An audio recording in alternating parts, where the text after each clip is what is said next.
नमस्कार दोस्तों, इससे पिछली क्लास में हमने डिस्कस किया था राउल्ट का नियम।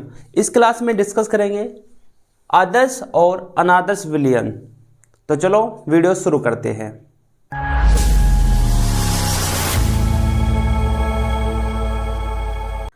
द्रव विलयन को राउल्ट के नियम के आधार पर आदर्श और अनादर्श विलयन में बांटा जा सकता है। द्रव विलयन क्या होता है इसको समझते हैं। द्रव विलयन क्या होता है? द्रव विलयन का अर्थ ये होता है कि जो विलायक है वह भी द्रव होगा और जो विलेय है वह भी द्रव होगा। तो जब द्रव मिलते हैं तो क्या बनते हैं? द्रवीय विलयन। एग्जाम्पल, ये कोई विलायक है और ये कोई विलेय है। इसमें ले सकते हो जैसे आप पानी प्लस अल्कोहल।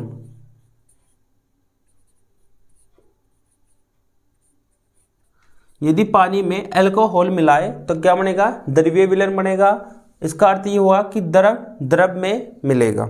जैसे पानी में अल्कोहल मतलब लिक्विड द्रव, तो इसको बोलते हैं द्रव विलयन। द्रव विलयन को राउल्ट के नियम के आधार पर दो भागों में वर्गीकृत किया जा सकता है, आदर्श विलयन और अनादर्श विलयन।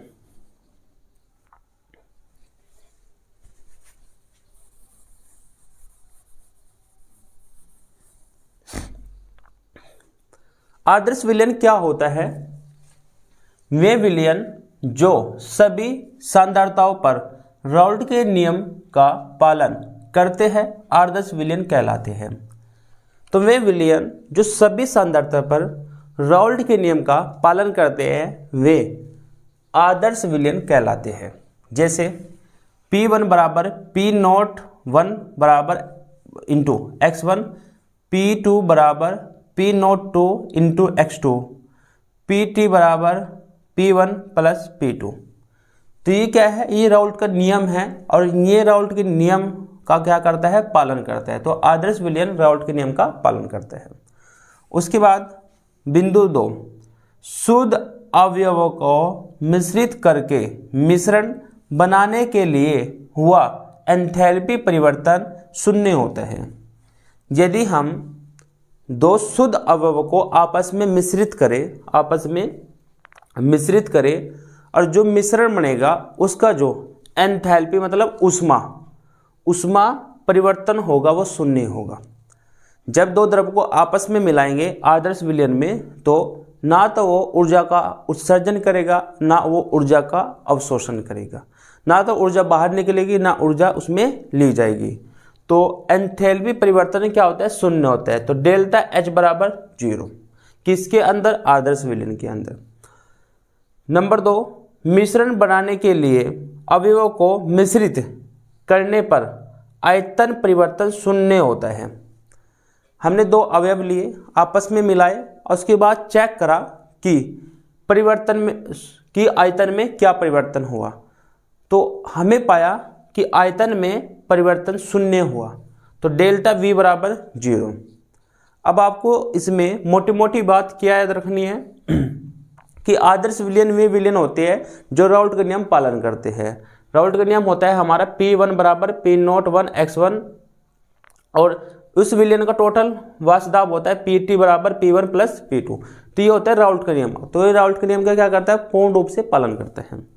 दूसरी बात, जब हम दो अवयवों को मिलाएंगे तो उसमें एंथैल्पी जो परिवर्तन होगा वो 0 होगा। तीसरी बात, मिश्रण बनाने के लिए अवयवों को मिश्रित करने पर आयतन परिवर्तन भी शून्य होगा। तो डेल्टा V बराबर 0 होगा। किसके अंदर? आदर्श विलयन के अंदर। अब देख लेते हैं अनादर्श विलयन। वे विलयन जो किसी भी सांद्रता पर राउल्ट के नियम का पालन नहीं करते हैं।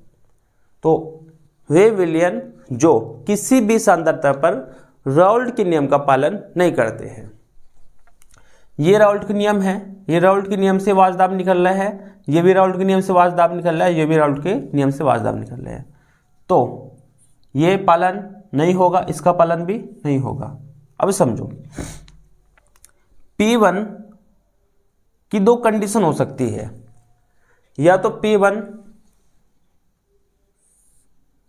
ज्यादा हो सकता है, P1 ज्यादा हो सकता है किससे, P1 X1 से, या फिर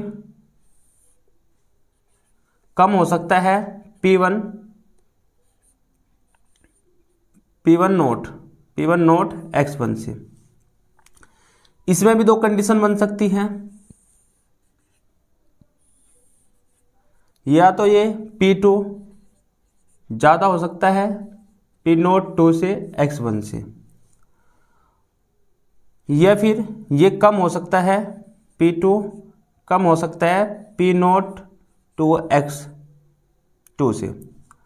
यहाँ पर जो PT होगा, ये भी दो कंडीशन बन सकती है इसके भी, या तो PT ज़्यादा होगा P1 प्लस P2 से, या फिर कम होगा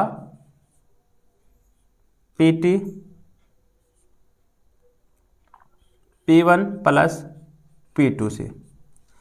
तो दो कंडीशन बन सकती है, या तो PT ज़्यादा हो सकता है किससे, P1 प्लस P2 से, या फिर PT कम हो सकता है किससे, P1 प्लस P2 से। इनकी भी दोनों की कम और ज़्यादा वाली कंडीशन बन सकती है। जब वाजदाब, ये होता है वाजदाब, P1 क्या है, वाजदाब है, P2 भी क्या है, वाजदाब है, PT भी वाजदाब है। ये द्रव 1 के लिए वाजदाब होता है, ये द्रव 2 के लिए वाजदाब होता है, ये विलयन का कुल वाजदाब होता है। अब यदि वाजदाब में क्या हुए, वृद्धि हो, यदि वाजदाब में वृद्धि हो, वाजदाब ज़्यादा आए, तो वहाँ पर राउल्ट के नियम से धनात्मक विचलन होता है, धनात्मक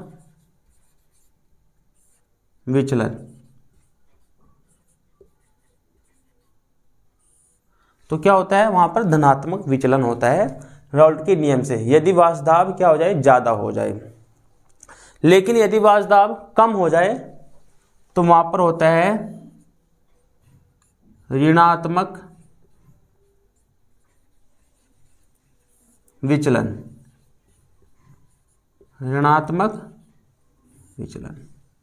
ठीक है, यदि वाजदाब क्या हो जाए, P1 P2 PT का मान ज़्यादा हो जाए तो क्या होता है, धनात्मक विचलन होता है राउल्ट के नियम से।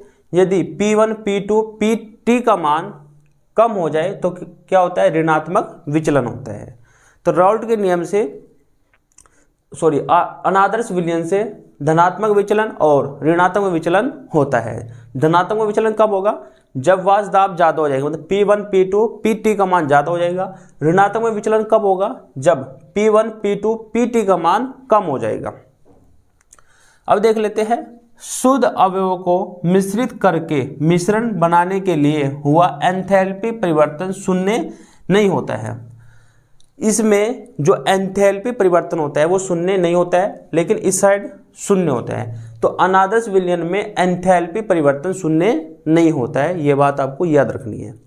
उसके बाद मिश्रण बनाने के लिए अवयवों को मिश्रित करने पर आयतन परिवर्तन शून्य नहीं होता है, तो डेल्टा V बराबर 0 नहीं होता है, तो आयतन परिवर्तन भी शून्य नहीं होता है। अब आप इसका स्क्रीनशॉट ले लीजिए।